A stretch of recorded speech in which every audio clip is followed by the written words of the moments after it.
Hello friends, अगर आप 12 महीने फूलों वाला पौधा लगाना चाहते हैं तो पोटोलुका बेस्ट है।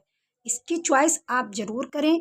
ये कम से कम 10 महीने फूलों से लदा रहता है और इसके जो फूल होते हैं देखने में बहुत सुंदर लगते हैं, बिल्कुल गुलाब की पंखुड़ियों जैसे ही दिखाई देते हैं। आप इसे कटिंग से बहुत आसानी से लगा सकते हैं।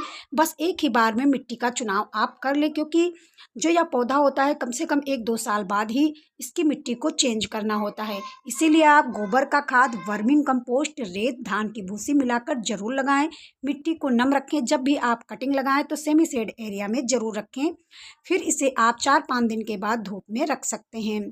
आप नियमित रूप से इसकी देखभाल करते रहें, पानी देते रहें। मिट्टी न ज़्यादा गीली रखें न ज़्यादा सूखी रखें, तो यह पौधा हजारों फूलों से लद जाएगा और सबसे खूबसूरत फूलों वाला पौधा भी माना जाता है।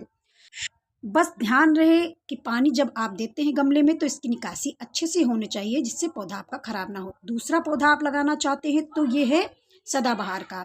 इसे पेरीविंकल विनका के नाम से भी जाना जाता है। ये भी साल भर फूलों से लदा रहता है।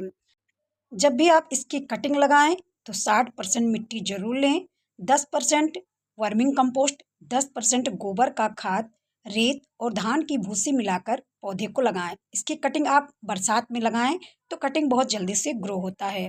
पौधे की अगर पानी की बात करें तो जल निकासी अच्छी होनी चाहिए। किसी भी प्लांट के लिए जल भराव पानी नहीं होना चाहिए, नहीं तो पौधे में गलन की समस्या आ जाती है, जिससे पौधा खराब हो जाता है। अगर आपके पौधे में कीड़े फंगस मकोड़े लग जाते हैं तो आप नीम ऑयल का स्प्रे कर सकते हैं। नीम का ऑयल में कम से कम 2 ml लिक्विड शैम्पू जरूर घोल लें। उसके बाद सारे प्लांट में इसका छिड़काव कर दें। पेरीविंकल में गुच्छेदार फूल आते हैं और अपने गार्डन को सुंदर बना सकते हैं। आप इस खूबसूरत वाले पौधे को अपने गार्डन में जरूर लगाएं। इसके कई बेनिफिट भी होते हैं और इसका लाभ उठाएं। तीसरा है क्रसुला।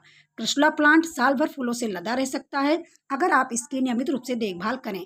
ज़्यादातर सर्दियों में इसके प्लांट में फूल आना कम हो जाते हैं, फूल आना लगभग बंद ही हो जाते हैं, लेकिन 9-10 महीने इसके फूल आ सकते हैं। इसके लिए आप मिट्टी का चुनाव एक ही बार में कर लें, क्योंकि यह प्लांट भी 1-2 साल लगा रहने देते हैं मिट्टी में, जिसकी वजह से मिट्टी के बदलाव नहीं करनी होती। इसीलिए आप मिट्टी का चुनाव अच्छे से जरूर करें। जैसे आप पोटोलुका की देखभाल करते हैं, ठीक उसी प्रकार क्रसुला का भी ध्यान रखें, तो आपके पौधे में हजारों ढेरों संख्याओं में फूल आएंगे। आप इसे कटिंग से बहुत आसानी से लगा सकते हैं। ये कम मिट्टी में बड़े आसानी से उपज जाते हैं। क्रसुला का जो फूल होता है कटोरी नुमा होता है और देखने में बहुत खूबसूरत लगता है। अगर इसकी सुंदरता की बात करें तो आप इसे गार्डन में जरूर लगाएं। गार्डन की सुंदरता में 4 चांद लग जाता है। तीसरी बात है कि आप गेंदे के फूल अपने गार्डन में लगा सकते हैं। ये साल भर फूलों से लदा रहता है। इसको भी आप कटिंग से बहुत आसानी से लगा सकते हैं।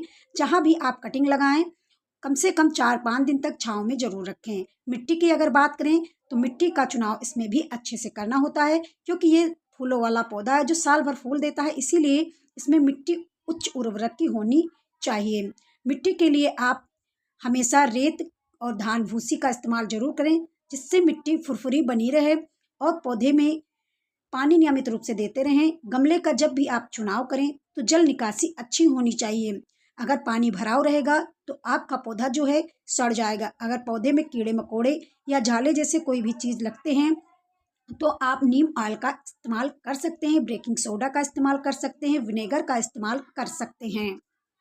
यह साल भर फूलों से तो लदा ही रहता है, लेकिन अगर इसके फूलों की बात करें तो इसके फूलों से इत्र, पूजा पाठ, मालाएं बनाने में किया जाता है।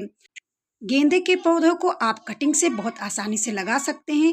ज़्यादातर मानसून में इसके पौधे जल्दी से ग्रो हो जाते हैं। अगर आपको जानकारी अच्छी लगी तो वीडियो को जरूर लाइक करें, चैनल को सब्सक्राइब करें और इन फूलों को अपने गार्डन में लगाएं और गार्डन की सुंदरता को बढ़ाएं। मिलते हैं अगले वीडियो में, तब तक के लिए धन्यवाद, नमस्कार।